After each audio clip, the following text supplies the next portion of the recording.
Guys কেমন আছেন আপনারা সবাই? টু রেমন এপিসোড 04 নিয়ে আমি হাজির হলাম। গত এপিসোডে আমি শেষে আমরা দেখেছি জিয়াং গার্ডকে নিচে ফেলে দেয় গোচানকে। নিচে ফেলার পর সে তার শরীরে বিভিন্ন প্রেশার পয়েন্ট চাপ দিতে শুরু করে যাতে তার শরীরে অবশ হয়ে যায়, কিন্তু জিয়াং ঠিকমতো পারফর্ম করছিল না। গোচেং এই বিষয়ে বেশ ঘাবড়ে যায় এবং বলে যে এই লোকটি সত্যি খুব বিপজ্জনক। এরপর গোচেং তাকে বলে, বোকা ছেলে, তুমি হয়তো ভুলে যাচ্ছ তোমার শরীরে আমাদের দেওয়া বিষ আছে আর তোমার আমাদের অ্যান্টিডোট দরকার। সে আরও বলে যদি জিয়াং অ্যান্টিডোট না পায় তবে তার খুব যন্ত্রণাদায়ক মৃত্যু হবে, আর প্রতি 24 ঘন্টা পর পর বৃষ্টিকে নিষ্ক্রিয় করা প্রয়োজন। অ্যান্টিডোট না পেলে তার পুরো শরীর থেকে রক্ত বের হবে এবং সে মারা যাবে। ঠিক তখনই জিয়াং বলে, গোচাংয়ের মুখ চেপে ধরে এবং বলে, তোমার এই বক বক বন্ধ করো, তুমি কোন বিষয়ের কথা বলছো? সাথে সাথে সে তার আঙুলে কামড় বসে নিজের রক্ত বের করে গোচিংয়ের মুখে ভেতর ঢেলে দেয়। জিয়াং বলে, আমি তোমাকে এই ব্যাপারে বলতে ভুলে গেছিলাম যে আমি ছোটবেলা থেকেই বিভিন্ন ওষুধের গাছের মধ্যে থেকে বড় হয়েছি, যার কারণে বেশিরভাগ বিষ আমার উপর তেমন একটা প্রভাব ফেলে না। কিন্তু তোমার বিষ এখন আমার শরীরে আছে, যেটা আমার রক্তে মিশে গেছে, আর এখন তোমারও শরীরে আমার রক্ত আছে। জিয়াং রক্ত ঢেলে দেওয়ার সাথে সাথে গোচাং নিজের গলা ধরে জোরে জোরে চিৎকার করতে শুরু করে এবং বলে, এটা তুমি কি করলে বদমাস কোথাকার জানোয়ার, এটা তুমি আমার সাথে কীভাবে করতে পারো? সে বলে যে তার তাড়াতাড়ি নিজের ভিতরে এনার্জি সঞ্চালন করতে হবে যাতে সে এই বিষকে তার শরীর থেকে বের করতে পারে। এই বদমাসটা আমার বিষাক্ত রক্ত আমার শরীরে ঢুকিয়ে দিয়েছে। জিয়াং তাকে বলে, আমি ছোটবেলা থেকে আমি আমার দাদুর সাথে পাহাড়ে ছিলাম, যেখানে আমি অনেক রকমের ওষুধি গাছ চিনতে পারি। সেগুলো আমার শরীরে যাওয়ার পরে আমি অনুভব করতে পারি তোমার সেই বিষটা কোন কোন ওষুধি গাছ দিয়ে তৈরি সব জানি, আর সেই বিষ আমার শরীরে কাজ করে না।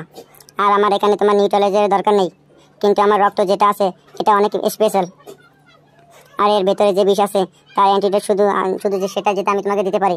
এখন চুপচাপ আমার প্রশ্নের উত্তর দাও। আমি এখানে তোমার কাছে মক্স পরিবারের ব্যাপারে জানতে চাই, এখানে কি হচ্ছে? তোমরা আমাকে এখানে একটা ফাঁদে কেন নিয়ে গেছিলে? যদি তোমরা এখানে আমার প্রশ্নের উত্তর না দাও তাহলে আমার এই বিষাক্ত রক্তের কারণে তুমি এখানে খুব যন্ত্রণাদায়ক মৃত্যু হবে। বেচারা গোচাংয়ের আর কোনো উপায় থাকে না, তাকে জিয়াংয়ের প্রশ্নের উত্তর দিতে হয় এবং সে সব কিছু খুলে বলে। এরপরে দৃশ্য পরিবারের প্রধান অর্থাৎ তাদের পেট্রিয়ার বিছানায় শুয়ে আছে। তার একটি খুব গুরুতর অদ্ভুত রোগ হয়েছে যা সারছে না। সেখানে একজন ডাক্তার তাকে পরীক্ষা করার চেষ্টা করছে এবং বলছেন তারা এখনও তার রহস্যময় অসুস্থতার চিকিৎসা খুঁজে পাচ্ছে না। ডাক্তার বলেন যে তিনি তার সমস্ত জ্ঞান এবং অভিজ্ঞতা ব্যবহার করেছেন, সমস্ত ওষুধি গাছ ব্যবহার করেছেন, কিন্তু তবুও এই রোগের কোনো সমাধান খুঁজে পাচ্ছে না। তিনি আরও বলেন যে তার মনে হয় মেন্ডার মাস্টারের এই পরিস্থিতিতে নিজের একজন উত্তরাধিকার দীর্ঘই তার বেছে নেওয়া উচিত ছিল। তার 4 ছেলে আছে এবং তার মৃত্যুর আগেই তারা নিজেদের মধ্যে লড়াই শুরু করে দেবে। মেন্ডার মাস্টার মারা গেলে এই 4 জন নিজেদের মধ্যে মারামারি করবে এবং একে অপরকে মেরে ফেলবে। তারপর একজনই উত্তরাধিকারী হতে পারে, কিন্তু ততক্ষণ পরিবারের অনেক লোক এই পথ পাওয়ার জন্য একে অপরকে হত্যা করবে। অর্থাৎ তাদের মার্ক পরিবারের ভেতরে অনেক খারাপ কিছু হতে চলছে। কয়েকজন লোক মারা যাবে। যদি মেন্ডার মাস্টার মারা যান তবে আরও অনেক লোক মরবে। এশলি, যে তার প্রথম ছেলে এবং প্রথম স্ত্রীর মা, সে একজন খুব খারাপ মহিলা। সে চায় না যে মেন্ডার মাস্টার বেঁচে থাকুক, কারণ সে চায় তার ছেলে নতুন পেট্রিয়ার হোক। এরই মধ্যে তার প্রথম মেয়ে সিওক জ্যোতিষী সেখানে এসে পৌঁছে বলে, ডাক্তার, আমার স্বামীর কী অবস্থা?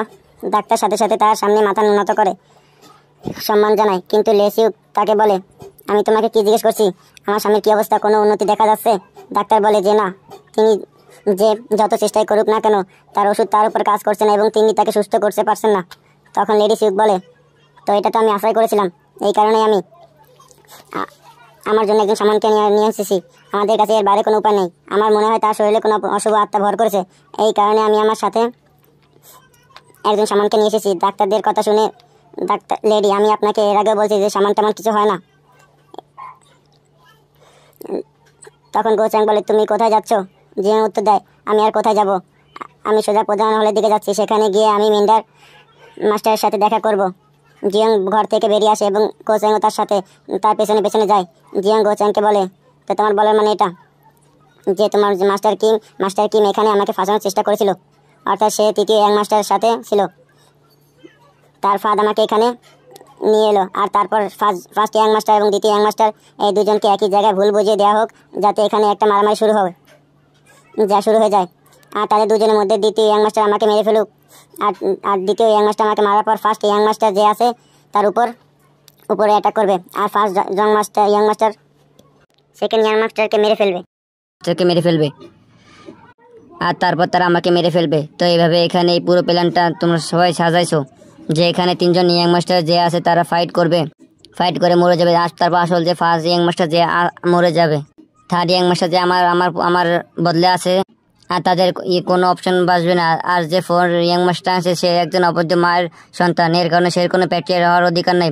আর এর কারণেই আর থার্ড ইয়াং মাস্টার ফিরে আসার পর তোমরা যে ডিরেক্ট থার্ড ইয়াং মাস্টারকে প্যাকটেট বানিয়ে দেবে। যদি দেখা যায় আমার এই পুরো প্ল্যানে আমার জন্য মধ্যে একটা অপশন ছিল যে আমাকে এখানে মেরে ফেলা হবে, কিন্তু মাস্টার কিম বেচারা জানতো যে এখানে সব কিছু উল্টো হতে চলছে।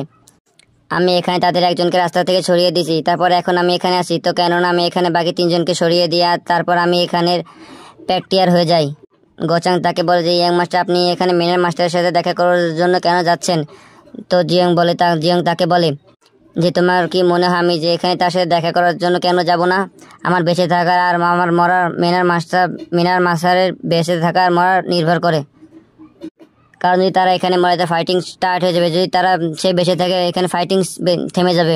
এই কারণে আমি তার সাথে দেখা করার জন্য যাচ্ছি। তো সে তাকে বলে কিন্তু কেউ যদি এখানে আপনাকে চলতে ফিরতে দেখে না, আর যদি গার্ড ক্যাম্প যদি এই ব্যাপারে জেনে যায় তো তারপরে কি হবে? তো আমাদের জিয়ন তার কাছে জিজ্ঞাসা করে যে আমি চাই তুমি এখানে এই কথাটা গোপন রাখো, কারণ আমি জানি গোচাং তুমি খুব ভালো মানুষ, আর তুমি এখানে এই কথাটা তার কাছ থেকে গোপন রাখবে। তো নেক্সট সিনে লেডি সিওকে যে সামনকে ডেকেছিল সে সামন এখানে এসে যায়। তো আমি এখানে মেন্ডার মাস্টারের সাথে দেখা করতে পারি কি? আমি তার উপরে গিয়ে আমি আর চাম্পসকে পারফর্ম করতে পারি, অর্থাৎ আমি আমার রিচুয়াল পারফর্ম করতে পারি। তো সে তাকে বলে হ্যাঁ, কেন নয়, তুমি সেখানে যেতে পারো। আমি এখানে তোমার মিরাকেলসের ব্যাপারে অনেক কিছু শুনেছি, যে তুমি এখানে অনেক অসুস্থকে ঠিক করেছো। আমার হাজবেন্ডের একটা মিস্টেরিয়াস রোগ হয়েছে, তো তুমি কি তাকে ঠিক করতে পারো? তো সে বলে হ্যাঁ, কেন নয়, আমি এখানে তাকে ঠিক করতে দেবো যদি এখানে তার অবস্থা বেশি খারাপ না হয়। যদি কোনো বেশি পাওয়ারফুল পিস না থাকে আমি এখানে তাকে বাঁচিয়ে দেবো, আর আপনার হাজবেন্ড এখানে বেঁচে যাবে। যেভাবে আপনি রিকোয়েস্ট করেছিলেন যে মেইন বিল্ডিংয়ের কোনো এক জীবিত মানুষ থাকা উচিত না, সবাই এখান থেকে দূরে ফাঁকা হয়ে গেছে, এখানে কোনো কেউ জীবিত মানুষও এখানে নাই। তো আপনি কি এখানে সব কিছু ম্যানেজ করে দিয়েছেন? হ্যাঁ, সে বলে হ্যাঁ, আমি এখানে সব কিছু ম্যানেজ করেছি, এখানে যাদের পার্সোনাল গার্ডও সেখানে নাই। তো সামান তাকে বলে ম্যাডাম আপনাকেও এখান থেকে যেতে হবে। তো ম্যাডাম চিউক তাকে বলে যে আমি এখান থেকে চলে যাব, কিন্তু আমাদের ওয়াদা ভুলো না। তোমাকে সেখানে যাওয়ার পর তার বডি ভেতর থেকে 2টো জিনিস আমাকে বের করে দিতে হবে, এক মাস্টারের সিল আর সিক্রেট ম্যানুয়াল। সেখানে যেমন আমাকে এনে দাও যে সেই 2টো জিনিস সে কোথায় লুকিয়ে রেখেছে। আমার এই ব্যাপারে কোনো কিছু যায় আসে না যে আমার হাজবেন্ড মরে বা যায়, কিন্তু তার বডি যে আছে যেমন তেমন করে তার ভিতর থেকে রাজদূতি এনে দিতে হবে। এখানে আমরা আমাদের 4 এপিসোড 4 শেষ করবো, এবং নেক্সট এপিসোডকে দেখবো যে ম্যাডাম সিউট তার হাজবেন্ডকে বাঁচাতে চায় কি না। তো কি হতে চলেছে এখানে নেক্সট এপিসোডে দেখি। তো গাইস, আমি মাঙ্গা এক্সপ্লোরারের এখানে নতুন, তো সেজন্য আমার একটু ভয়েসের সমস্যা হতে পারে। আশা করি সবাই একটু মানিয়ে নেবেন। আমি খুব তাড়াতাড়ি এই সমস্যাগুলো সলভ করার চেষ্টা করব।